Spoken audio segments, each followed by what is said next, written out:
Welcome to part 3, the third month of our Mama Fratelli's ORV Jeep build.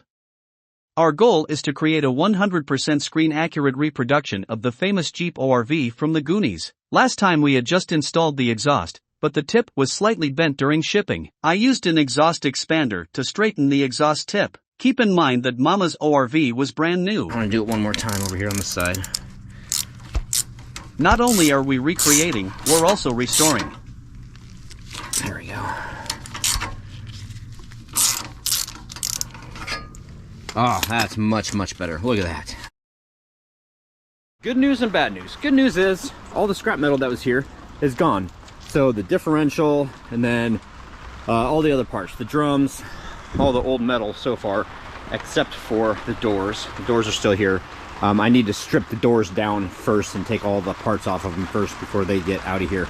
The bad news. Let me show you the text. So I sent a text saying, hey, this is Troy with the 2 Western Wheel Bullets. Just wondering how they're coming along. My friend, I got bad news for you. My guy never show up. I call him many times and no answer. Tried to find your number to let you know. And I said, do I need to come and pick them up? Yes, please. I had a bad feeling about this when I dropped them off. And I am going to go recover them now. All right, so here we are. We're pulling up to this place and I'm coming to retrieve my wheels. Hello?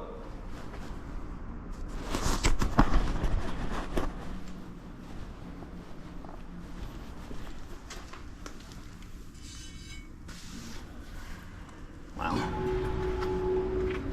All right, so I don't know if they're in better shape or rougher shape. I don't freaking know now. Oh, so aggravating. Alrighty, well, at least I got them back. So the wheel saga continues. I took him back to the original place that I took him that gave me a really high price to get them done. And now they won't do them. They've referred me to 2 other places to check out. I don't know what to say at this point. I mean, it is what it is, and at least I got them back and I didn't pay anything, obviously, for them. To get them to where they are now or whatever. I don't know. This is extremely frustrating, but I guess, you know, this is to be expected with, you know, when you redo something like this. So, one step at a time, we'll make it through and it'll get done. It'll get done. It's just a matter of when and how much. Phoenix helped me attach the wheel cylinder. He helped tighten the back here. I've got this hard line all taken care of. This goes to the block right here. This is mounted. Brake line right here. The hose is mounted. The rear differential breather hose is mounted. The hard line here is done all the way to the other side. And then today, I just got through attaching this wheel cylinder and the hard line over here to it right there too. So look at that. Oh, and then yesterday, Phoenix helped me paint this piece. And then I put this piece on there too. Wow, I was all excited that I had these new brake cables.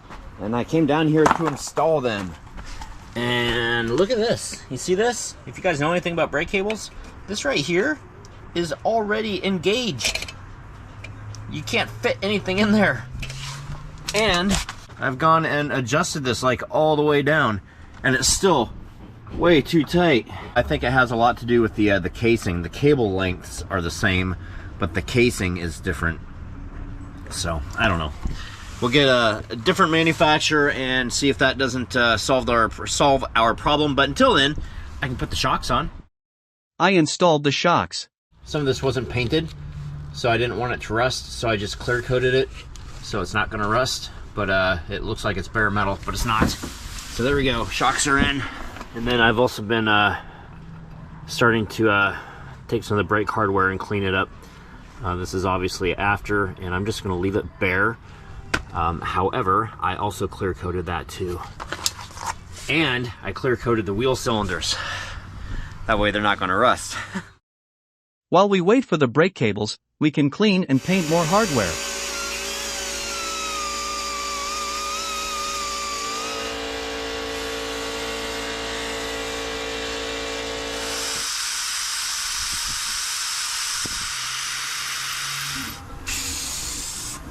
So I cleaned the arms up too, and I have attached them to the brake shoe.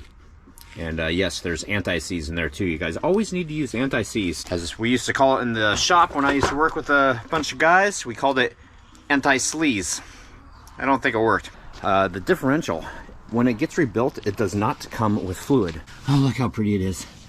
Oh, so pretty. I'm gonna fill the differential fluid before I forget, which I wouldn't forget, but you know, before I forget.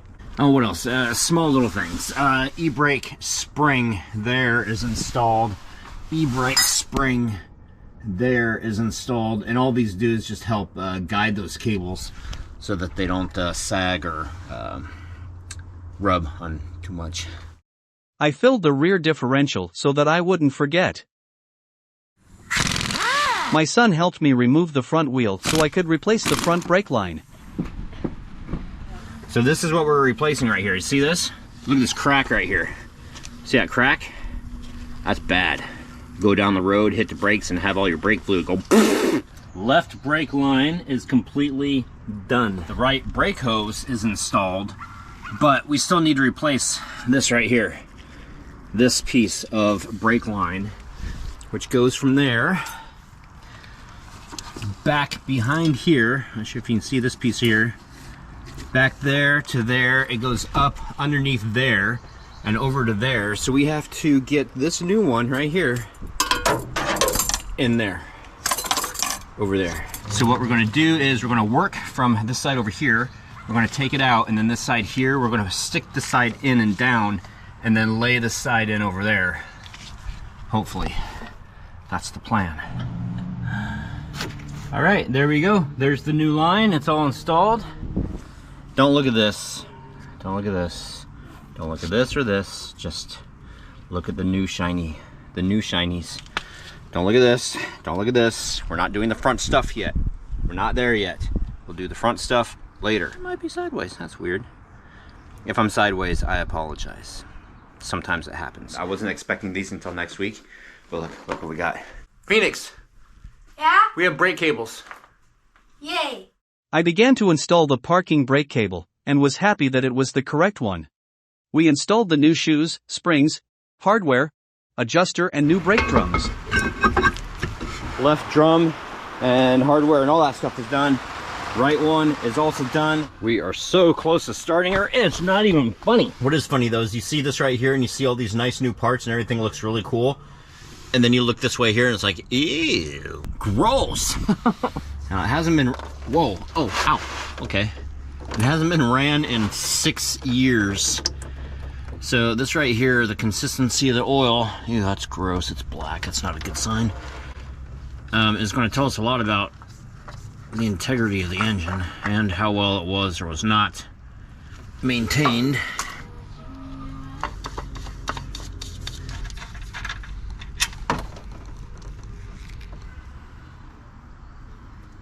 I am super excited and stoked right now. I just got through going to O'Reilly's and I got some lug nuts, some gear lube for the transmission, and a battery, and I have a very old but a gas container with me too, because we're getting gas for Ann, for the Jeep, for the ORV, for the Goonies reconstruction. Oh my gosh, I'm so excited. So we are so close to at least seeing if she'll start. The engine oil, the transmission, and the transfer case fluids have all been changed out.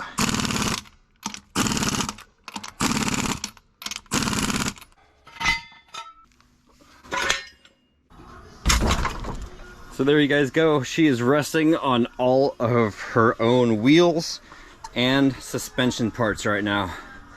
Oh my gosh. This is an exciting day.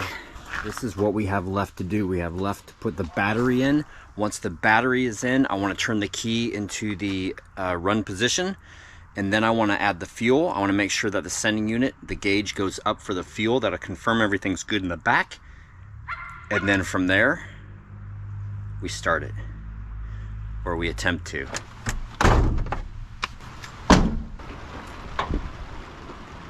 This Jeep has been sitting, you guys know, for a very long time, 6 years. The battery cables are probably going to have to be replaced, but we're just going to see if this thing's going to start anyway. I want to clean these up, put the battery in, see what we got.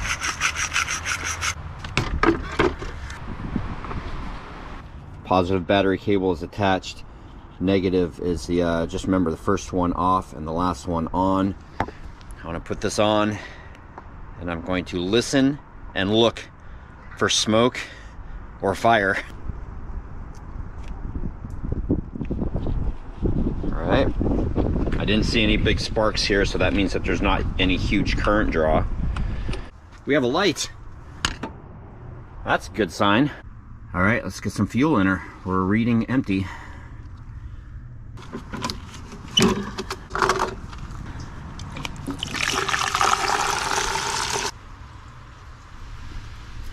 Put this on. We got about 5 gallons in her. Got her neutral.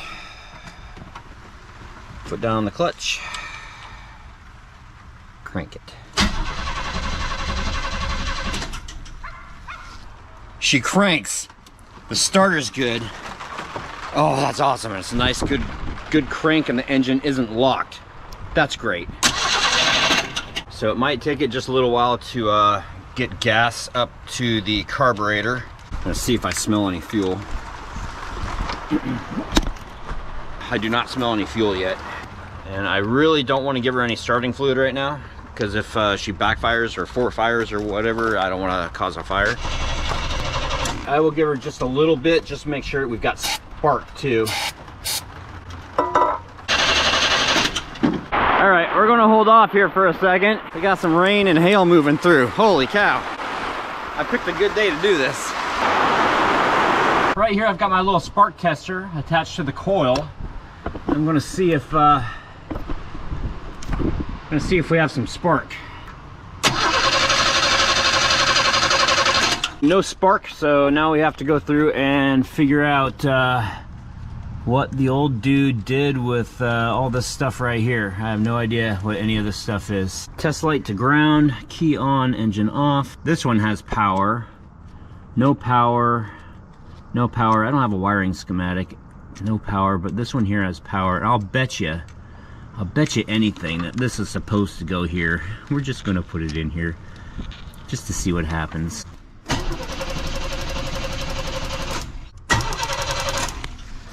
Something in the dash there is sparking. I put the coil wire back on, didn't I? Oh my gosh. Oh my gosh, I didn't put the coil wire back on.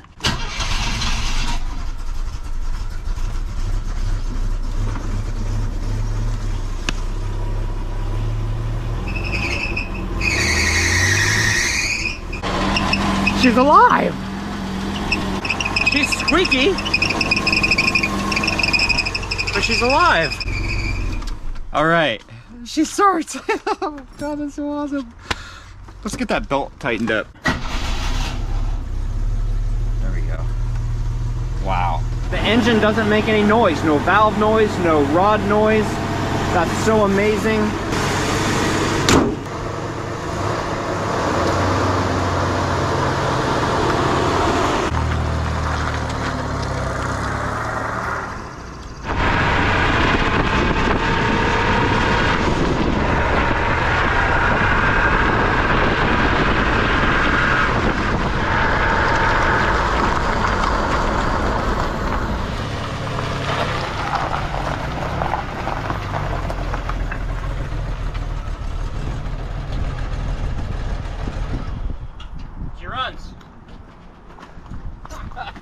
I forgot about the tailgate popping up though.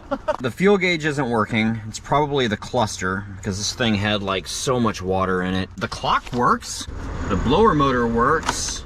The mix does not. The stereo doesn't work. Oh, let's see if the horn works. Nope, horn doesn't work. The headlights work. Get in. Do it. I know the Jeep could drive.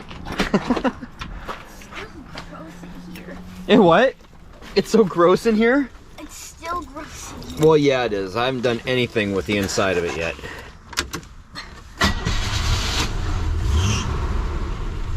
Are you ready? Yeah.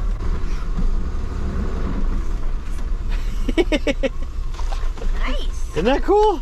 Yeah. No, we can't take it out because you don't have your booster seat and a whole different other bunch of reasons, but dude, she drives. Isn't that awesome? Yeah. God, there's so much that needs to be done. I guess there's an old alarm system that needs to come out of it, which is that, and probably this down here. We've got wires down here hanging, that's stuff down there. Oh, this is from the old tachometer that he had mounted up here on the steering column. So we still have, oh, well, we've got everything to do inside. What do you think? The satisfaction of pulling out wiring in your vehicle that is not factory. This used to go through the firewall right back here. It used to go there. It used to go around here haphazardly, connect to the battery. This is all, bam, gone. Love it. Oh, I hate aftermarket stuff, especially when it's not installed properly. Because when you put aftermarket stuff in your vehicle and don't install it properly, where's my flashlight? Wait for it. This is what you get. You get a big cluster F of things that are just like not right. Oh my gosh, it's so gross. Ah, I get to pull all this out of here. This is, oh, so much, so nice. Because it was raining so hard, I transitioned from doing the wiring over there because I was getting wet outside to pulling the front seat. Trying to get rid of some of this nasty carpet and see how much more of the floorboard might be rusted out. So the seat still moves back and forth, so I think that we can just redo the hardware on it, although obviously this needs to be redone. But I found something interesting. I found my own doubloon. Here's a quarter, 1984. That's when Anne was born. And I found all this coin I found in there, but this one right here, a dime, 1984. It's a sign. I mean, imagine that. Coins being found from the year that it was born, even if they weren't dropped there at that time, still, 1984. It's pretty neat. Well, the sun's out and the seat is removed. I've got this rust hole right up here with all this stuff right here. That's the outside right there. So I'm still going to do the full pan because we have some rust starting right back here and over here. I'm not sure that pan, I don't think the pan comes all the way back here though. So we might have to, if that comes down to it, I'll just make a patch right there for that. The driver's side, on the other hand, yeah, we've got a chore ahead of us here. This will actually probably be easier to deal with than the other side because this is all already coming apart. It'll be easier to remove stuff that's already coming apart than it will be to cut out the single sheet. Maybe, I don't know. Never done this before. Ooh wee! Look at this. Awesome. If you guys ever wonder where your spare change goes, haha! Just look where your seats are mounted. Just got through finding 2 more dimes up front, and look at this. An old vintage peanut shell. Look at that. Ooh, look. What are these? Vintage cherry pits and an old screw. Ooh, a quarter. All right, so I'm gonna spray it down here. Let that soak in for a little while. Collect my treasures here. I have removed the seats from over here. I had to put this one back because I had to move the truck. But yeah, I have put the new pan in here, and I've marked the location of where the pan sits. We're just about ready to start hacking away at the floor in this.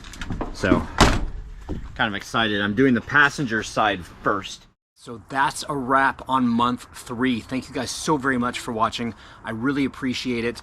As you can tell, in real time, we've got more going on than what you guys have seen, and I can't wait to show it to you. As always, we have our awesome, amazing Patreon shout out. Thank you guys so much for following us on Patreon.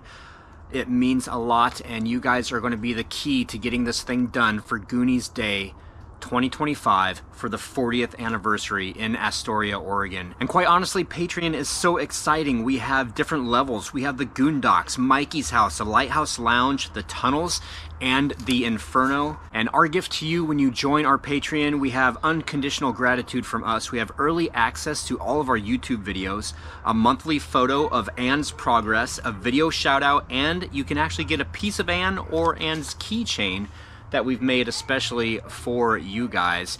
It is it's a cracker. A saltine cracker. So, all right, guys, thank you so much. We'll see you in the next one.